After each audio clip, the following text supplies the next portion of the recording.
Our charity has 12 scientific groups of international status, and we're looking at a whole range of issues from the development of the eggs in the ovary, which affects not just infertility but genetic disease.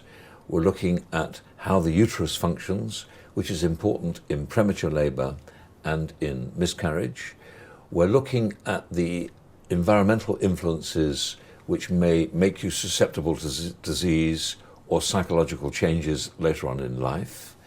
We're looking at brain damage. We're looking at ovarian cancer, which is still a major killer of women.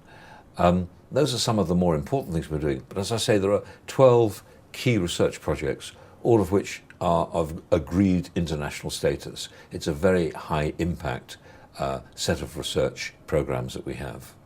I'd like to see Genesis become a national charity. The work that we're doing is respected all over the world. We have one of the highest impact ratings in the whole of the field of obstetrics and gynecology and reproductive disorders and early childhood problems. And it seems inevitable that our work should really be more recognised as a national charity. The work that we do has already had an impact in many third world countries, in Africa, South America, parts of Australia, even parts of Eastern Europe. So I think it would be a very good thing for us to see over the next few years this charity to expand the amount of funding it can achieve and the amount of money it could give directly to research. It is a very economical charity. Nearly all the funds we raise go directly to the charity. A relatively small part is needed for the actual administration.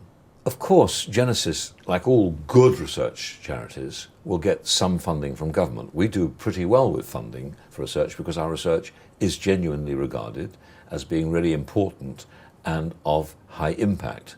But like all charities, like for example the really big cancer charities which require £400 million a year from charitable sources, we absolutely have to have charitable money if we are to survive and to flourish. Pretty well all medical research, and there are literally thousands of medical research organisations, will depend to some extent on charitable funding. I don't think there's a single disease that you can think of, whether it be heart disease, lung disease, cancer, arthritis, or reproductive disorders, that do not rely heavily on charitable funding.